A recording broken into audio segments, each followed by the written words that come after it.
Guys, I just want to walk you through this short video to go through the warm up on the Gizmo and what's expected, and also to show you how you can have both the Gizmo open as well as the companion that goes along with it, the guide.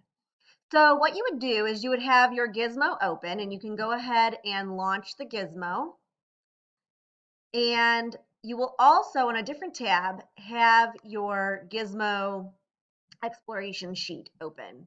Now, you're going to take the tab and just kind of drag it out. And then you want to not make it full screen. So you're going to want to, kind of make it a little bit smaller. And then you can go ahead and adjust it however you'd like.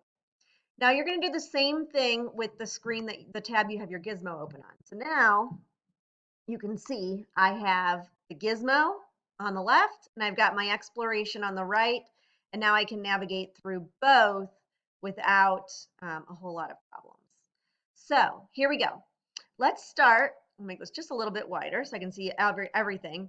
You're going to go through and just think about the prior knowledge questions. That's just to get you thinking about points on the coordinate plane and the task we're about to do. But now let's look at the Gizmo warm-up. Once you've thought about the task, now the Gizmo warm-up really just tells you how to navigate this tool.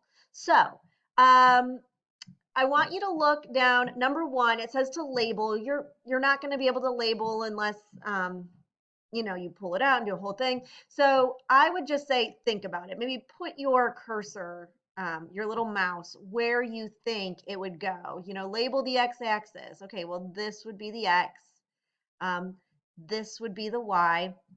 You could also label it in your composition books. So there's lots of ways you can do number one without having to print this paper.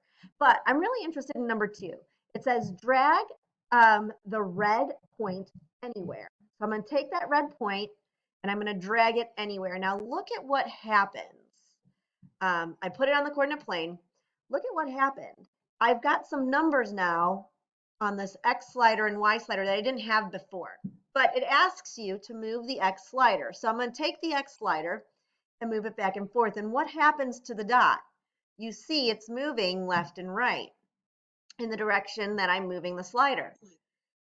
So that's what happens. So then we're going to do the same thing with the Y. What happens when I move the Y left and right? Well, it's going to drag it down or up. Now look at the values of the Y. As I move it lower, it gets more, those numbers get smaller or increasingly more negative.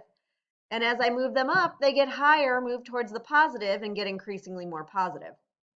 So there you go. That's how you use this.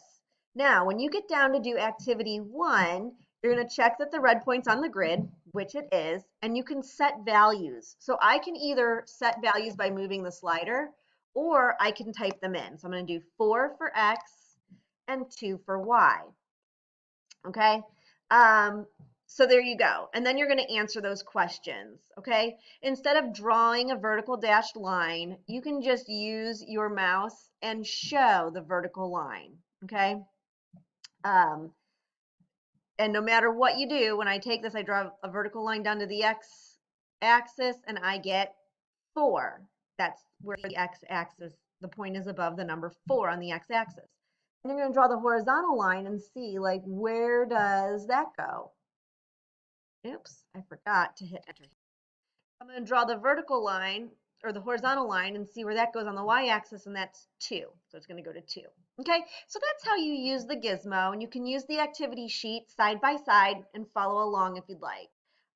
So I hope that helps, and let me know if you have any questions. Have a good day.